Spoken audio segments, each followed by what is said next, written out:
maybe not a surprise, but when my phone rings, it's often someone like you on the other end asking for help, but they're stuck in discouragement and defeat. Often they've tried surprise intervention or no intervention at all. But often that first call ends up with them feeling defeated, that they're without hope.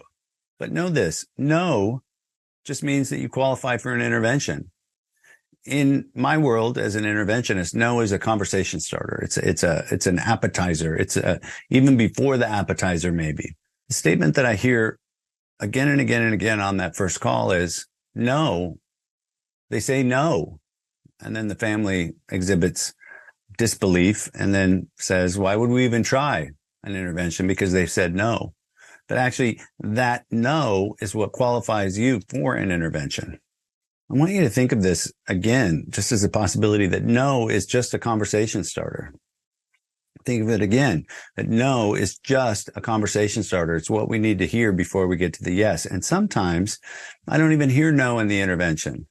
I just hear a yes. But literally, an interventionist's mission is to get to the yes. And if you're doing the intervention as a group without a professional interventionist with you, you have to do this too. You have to be the one in the room that's listening for the yes, that's campaigning for the yes, that's not taking no for an answer. And to help you get ready for that, I want you to consider that no is just a word. It's nothing more than a two-letter word that holds little power in the intervention, other than it's the one that you'll probably hear before they say yes. If the ILO says no to coming to the meeting or to help or counseling or other prescribed course of help, there are several strategies that I want you to learn something about, because they're going to be useful. I want you to prepare yourself and your I team ahead of time to deploy them. First strategy is this: use a technique designed to get a lesser commitment. Suppose you've asked somebody to enter a 90-day program for addiction, but they say, I'll do anything but that.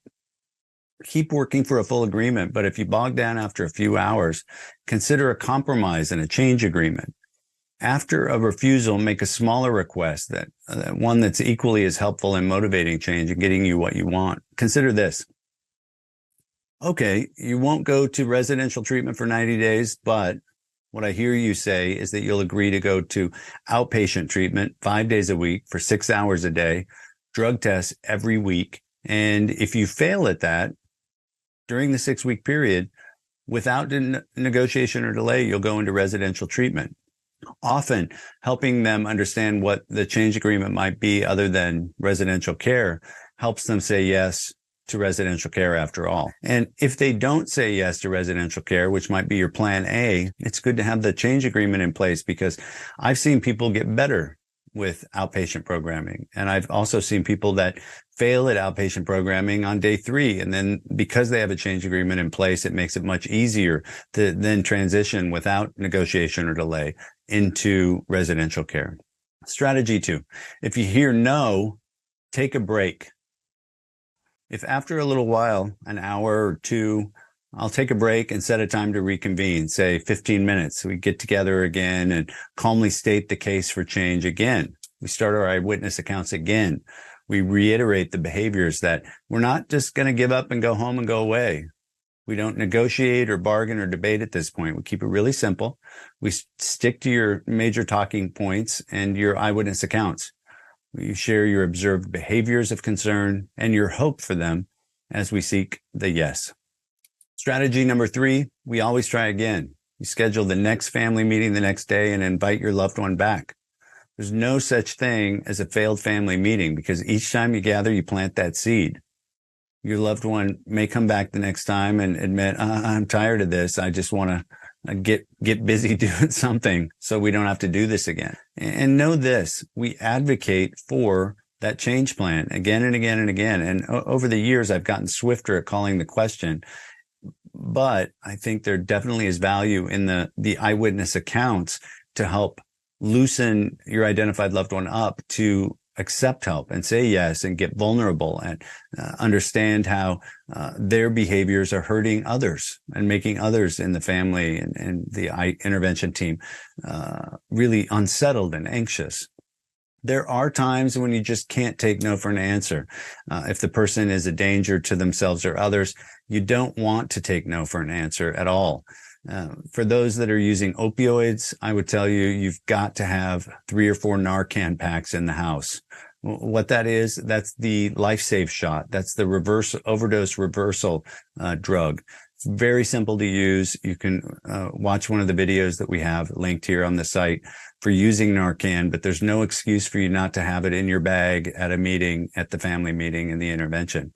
I carry it with me all the time in the car when I fly, and nothing like it. And there's no substitute for it if you have a loved one that is using opioids.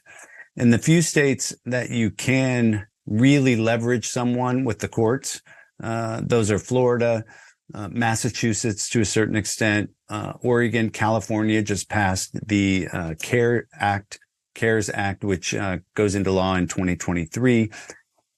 That will make it a little easier in California to help mandate someone into care. But in Florida, it's quite easy, actually, to have enacted either the Baker Act or the Marchman Act. Both of them mandate your loved one into care for a period of time. If they leave treatment, they'll be taken to jail. So it's really a stark opportunity of treatment with medication and support and help, or jail with none of the aforementioned. New York, sadly, is one of those states where it's nearly impossible to mandate someone into care. Often we can get someone into a 72-hour hold based on a threat of self-harm or harming someone else. But often, sadly, that turns into a 10-hour hold or a 14-hour hold or a 24-hour hold because the psychiatrist on duty that doesn't want to have to deal with it observes and talks to the person and then lets them sign themselves out. It's not foolproof on the courts front, but in Florida, in Massachusetts, as I mentioned, and as well as in some other states, but these are the ones that I have the most experience in, and also hands down, Florida is head and shoulders above any other state in the union in creating opportunities for someone to have a very stark and swift diversion program in place that's backed by that notion that if you leave treatment, you're going into jail. Also, one other thing I will mention is that just last week, I was back in court in Massachusetts with a patient or a client. And, I was really struck by, of all the people in court that day, all of them but one were there as a result of drug and alcohol diversion, really is what turned out to be the case with most of them. So I really applaud Massachusetts for expanding their work to get people into treatment and out of jail. Remember this too, if you need to get help for someone who may not want help but needs it immediately, a legal alternative is just to call 911 and request that law enforcement do a welfare check or a wellness check, sometimes they call it. This means that law enforcement will go to the house, go to the apartment of your loved one. And often in California, for example, they're now going with a social worker to determine whether the person needs to go to the hospital for what I mentioned was often the 72-hour hold. Again, laws differ from state to state, but in many of them, a person can be hospitalized for no longer than 72 hours against their will if it's proven that they may do something harmful to themselves or to others. And usually a person must show one of 3 conditions to be placed on a 72-hour hold. And those are, 1, if they're a danger to themselves or others, for example, there's a risk of suicide or self-harm or serious, perhaps life-threatening health problems that have cropped up because of the behavior. For example, somebody that's shooting drugs that has an abscess that looks like MRSA that could kill them, that sometimes will qualify for a hold, which in that case is often a handcuff to the bed in an ER, but that also creates an opportunity for further intervention. Other examples of a danger to others, for example, making threats to harm others. I'm going to kill you. I'm going to kill your mom, or the like. Driving under the influence, also one. Involved in criminal activity, or neglecting or abusing children is a very swift way to help get someone held. But be cautious with this and check on the legality and the rules really in your state, as you can't withhold car keys, for example. If someone has a car that has a title or pink slip with their name on it, unless they've demonstrated that they're an immediate threat to the community were they to drive. So if somebody is very drunk or you observe them to be impaired, you could call law enforcement, but you could also hide their keys. In most states, one must be really obviously impaired to not be able to get their car back. But it's also a way that at times during an intervention where one gets in the car with keys, that we're able to leverage law enforcement's response to then hold that person in jail and create another intervention opportunity that they go into treatment and leave jail. Look, there's no standard for this from state to state, but you're welcome to call us. We're here to help. And when the situation and intervention bogs down, these are really useful tools to help you get unstuck.